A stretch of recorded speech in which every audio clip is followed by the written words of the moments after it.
जया बच्चन जी, आपको दुनिया का कुछ पता है नहीं।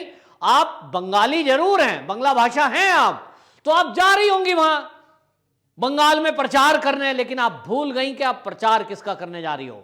कल को महाराष्ट्र की जनता आपसे पूछेगी, आप महाराष्ट्र में रहती हो, और कल को अखिलेश यादव से उत्तर प्रदेश की जनता भी पूछेगी कि जिस ममता बनर्जी ने उत्तर प्रदेश के लोगों को गुंडा कहा, चोटी वाले गुंडे, उत्तर प्रदेश के लोग, बिहार के लोग यहां आते हैं, गुंडाबाजी करते हैं, ये खुला बोला।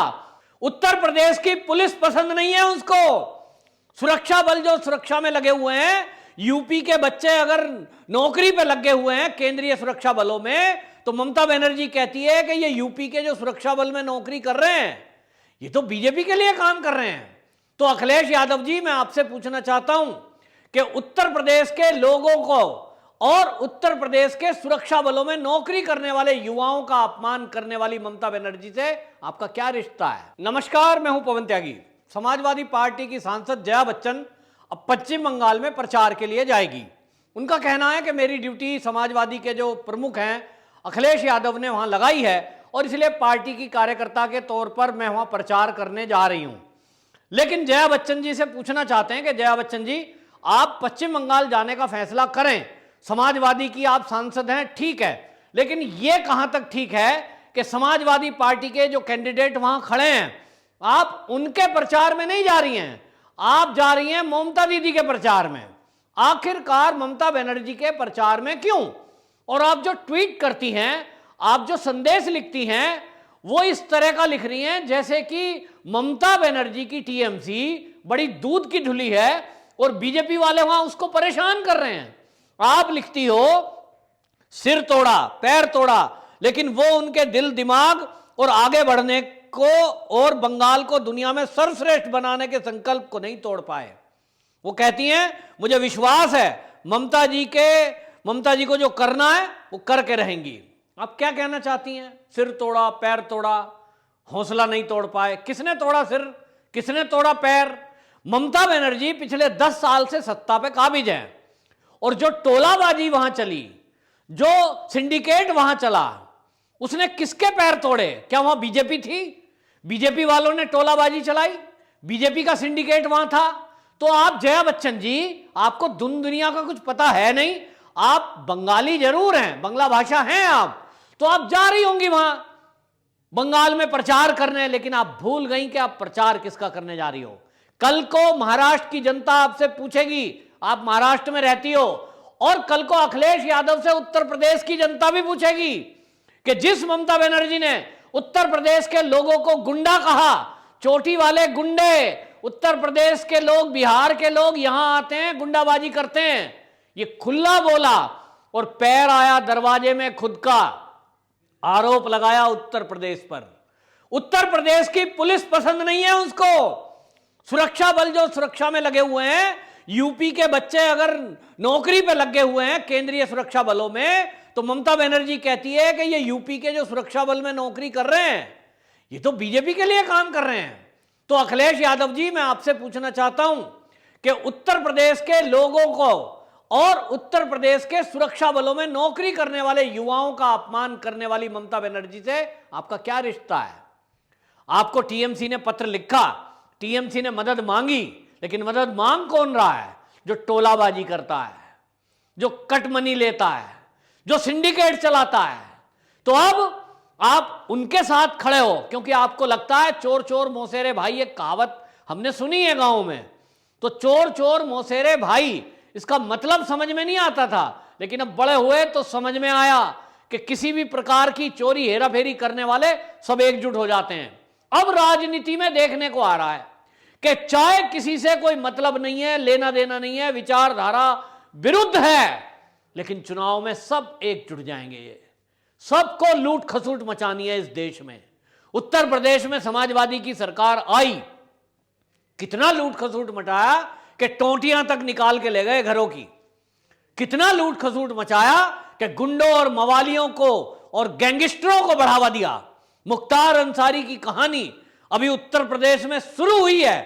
लोग भूलेंगे नहीं कि किस तरह से समाजवादी के शासन में मुख्तार अंसारी जैसे गुंडों को पनपाया गया, पाला गया, पोसा गया। और आप जा रही हैं प्रचार करने बंगाल, तो समझ में आता है, क्योंकि पश्चिम बंगाल में ममता बनर्जी पिछले 10 साल से यही तो कर रही हैं, टोलाबाजी कटमनी, टोलाबाजी कटमनी, सिंडिकेट, और वो क्या करते हैं, बमबाजी। तो आपको लग रहा होगा कि ममता बनर्जी के जो पश्चिम बंगाल में बम बनाने वाले हैं उनका उपयोग आप उत्तर प्रदेश में भी कर लो। तो अखिलेश यादव को लगा होगा कि अब चुनाव जीतना तो मुश्किल है, अब योगी जी के चलते उनका आधार घट गया है, तो क्या करें, चुनाव में जीतना है। तो जो गुंडे मवाली हैं, जो बम बनाना जानते हैं, उत्तर प्रदेश में तो योगी जी ने किसी को रहने नहीं दिया। तो ममता दीदी का साथ दे दो, ताकि भूले से अगर कभी ममता बनर्जी जीत जाए तो फिर ममता बनर्जी से तुम कहना मैंने तुम्हारे चुनाव में तुम्हारी मदद करी, अब तुम मेरी मदद करो। तो ममता बनर्जी की हेल्प करने का अखिलेश यादव जी को कैसे ख्याल आ गया। तो उत्तर प्रदेश की जनता आपको नकार चुकी है, आगे भी आपका कोई चांस नहीं है। ममता बनर्जी का मदद करने का जो फैसला आपने लिया है अखिलेश यादव, वो किस बेस पे लिया, क्या करना चाहते हो, ममता बनर्जी से क्या चाहते हो। एक ही बात समझ में आती है कि आपको लगता है कि ममता बनर्जी वहां जीत जाएंगी तो टोलाबाजी कटमनी इसमें से कुछ मिल जाए, कुछ उनसे सीख लें, फिर उत्तर प्रदेश में तुम आ जाओ। तो भाई मुंगेरी लाल के हसीन सपने वाली बात है, सपना देखना तो अच्छा है, आप भी सपने देखो। आपने कहा इस बार होली पे कि अगली बार होली तो हम अपने ही शासन में मनाएंगे, ठीक है, दूसरे के राज्य में मनाएंगे, सपना है, देखो देखो कोई दिक्कत नहीं है। लेकिन आपको बता दें उत्तर प्रदेश की जनता का मूड क्या है, आपको पता लग रहा है। और आप जिस तरह के काम आज कर रहे हो कि उत्तर प्रदेश के युवाओं की बेइज्जती करने वाली ममता बनर्जी के प्रचार में आपने अपने सांसद को भेजा है, और वो भी जया बच्चन। कौन जया बच्चन, ये वही जया बच्चन है जो दिल्ली में सदन के अंदर खड़ी होकर ये कह रही थी रवि किशन जी को, जिस थाली में खाते हैं उसी में छेद करते हैं। तो रवि किशन जी प्रदेश के मूल निवासी, उनका बेइज्जती करने का काम किया है, जिसको बिहार की जनता बहुत प्यार करती है, वो बिहार के हीरो हैं, उनका अपमान करने का काम जया बच्चन जी आपने किया। और किस बात पे, नशेड़ियों के लिए क्या मांग कर रहे थे वो केवल ये कह रहे थे कि मुंबई के अंदर जिस तरह से आए दिन रोज सुशांत सिंह राजपूत के मुद्दे को लेकर चर्चा हो रही है, और उसमें ये बातें खुलकर आ रही हैं कि राजनीतिक लोगों के उसमें कहीं ना कहीं तार जुड़े हैं, रोज कहीं ना कहीं नशाखोरियों का पता लग रहा है, और यह पता लगता है कि ड्रग की पार्टियां महाराष्ट्र के अंदर हो रही है। तो रवि किशन जी ने क्या कहा था सदन में खड़े होकर, यह कहा कि इन सब की जांच, सदन को मैं ध्यान दिलाना चाहता हूं, इस सब की जांच सीबीआई करे और सच सामने आए, इतना ही तो कहा था। तो मिर्ची आपको क्यों लगी, आप लगी खड़े होकर महाराष्ट्र की सरकार को बचाने। आप तो महाराष्ट्र के शिवसेना की प्रवक्ता तो नहीं है, आप महाविकास आघाड़ी की प्रवक्ता तो नहीं है जया बच्चन जी, लेकिन आपने सदन में जो खड़े होकर बोला, जिस थाली में खाते हैं उसी में छेद करते हैं, इसके बाद जो बोला, आपने तारीफ के पुल बांध दिए महाराष्ट्र में सरकार के, शिवसेना सरकार की तारीफ कर दी, बहुत अच्छी सरकार है, बहुत अच्छे से काम कर रही है। और जया बच्चन जी, बाई चांस आप जिस समय प्रचार के लिए पश्चिम बंगाल जा रही हैं, उस समय महाराष्ट्र की जनता और महाराष्ट्र के जो सरकार है, महाराष्ट्र की सरकार की पोल खुल चुकी है। अब पता लग रहा है कि 100 करोड़ रुपए की उगाही हो रही थी इस सरकार में। जिस सरकार का गुणगान आपने भरी संसद में किया, वो महाविकास आघाड़ी की सरकार तो पैसे उगाने में लगी हुई थी, और किस तरह से उगाही करने में लगी हुई थी कि पुलिस कर्मियों को उन्होंने ठेका दे रखा था, जनता को मारो, आम जनता को मारो, ड्रग पार्टियां चलाओ, वैश्यालय चलाओ, जो तुम्हें करना है सो महाराष्ट्र में करो, लेकिन हमको 100 करोड़ लाओ। इसी की तारीफ कर रही थी जया बच्चन जी। आपको तो ये सरकार सब अच्छी लग रही है, तो ये सब काम आपको क्या अच्छा लग रहा है? क्या ये मान लिया जाए कि महाराष्ट्र के अंदर जो महाविकास आघाड़ी की सरकार की नाक के नीचे सब चल रहा है, इसमें कहीं आपका भी इन्वॉल्वमेंट है, कहीं कटमनी का हिस्सा आपको भी आ रहा है? नहीं तो आपने ये बयानबाजी क्यों की? हमने कभी सुना था कि सदन में बयान देने के भी पैसे मिलते हैं, वो चीजें खुली थी, सीबीआई में केस हुआ था, लेकिन आपने क्यों बोला? आप जरा बताइए। आपका तो कोई लालच स्वार्थ था नहीं, आपकी पार्टी थी समाजवादी पार्टी, समाजवादी पे कोई सवाल उठा नहीं रहा था, लेकिन आप सदन में बोली और शिवसेना के पक्ष में बोली। तो क्या शिवसेना से आपको दहशत है? दहशत तो होनी नहीं चाहिए, क्योंकि अखिलेश जी की तो उद्धव ठाकरे से दोस्ती है। शरद पवार जी से दोस्ती है, तो आपको कोई डरा धमका तो नहीं सकता, कम से कम उद्धव सरकार में। तब आप उनकी प्रवक्ता बनकर क्यों खड़ी हुई थी? क्यों आप नशाखोरों का फेवर ले रही थी? क्यों आप सुशांत राजपूत के मुद्दे पर जांच नहीं होने देना चाहती? क्योंकि आपके बिहार और यूपी के लोगों से आपके मन में नफरत है, आपको नफरत है, ममता बनर्जी को नफरत है। तो आपका मेल क्या मिला है? ममता बनर्जी से आपके जो गुण मिले हैं ना, जिसलिए आप भागी हुई पश्चिम बंगाल में चुनाव प्रचार में जा रही हो, एक ही गुण मिलता है कि ममता बनर्जी भी यूपी और बिहार के लोगों से नफरत करती है और आप भी यूपी और बिहार के लोगों से नफरत करती हो।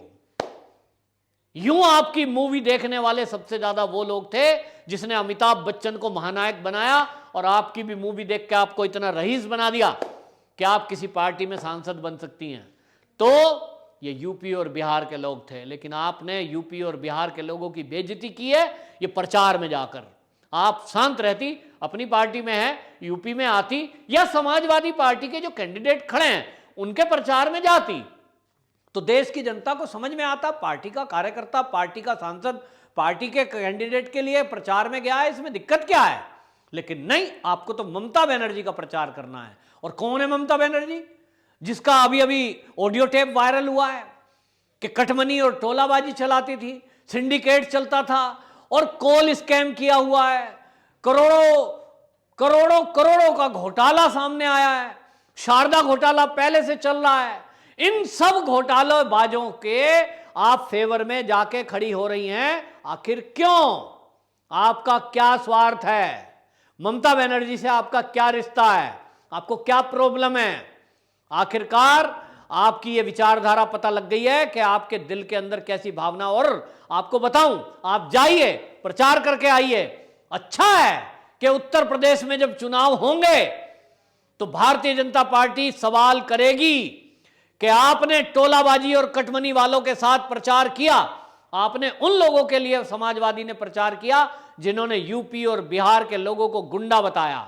जिस ममता बनर्जी ने यह कहा कि चोटी वाले गुंडे होते हैं, जिस ममता बनर्जी ने स्टेज से कलमा तो पढ़ा लेकिन चंडी पाठ पढ़ा तो उल्टा सीधा और हमेशा अपराधी बताया, तो इतनी बेइज्जती करने वाली ममता बनर्जी के साथ अगर आप खड़े होंगे तो कल को उत्तर प्रदेश का जब चुनाव होगा अखिलेश यादव जी, जनता आपसे पूछेगी और आपको जवाब देना पड़ेगा। तो कोई कदम उठाने के पहले आपको सोचना चाहिए, लेकिन आपको सोचना कुछ नहीं है, अपराधियों का साथ देना है, अपराध करने वालों का साथ देना है और उस तरह की मानसिकता वालों का साथ देना है।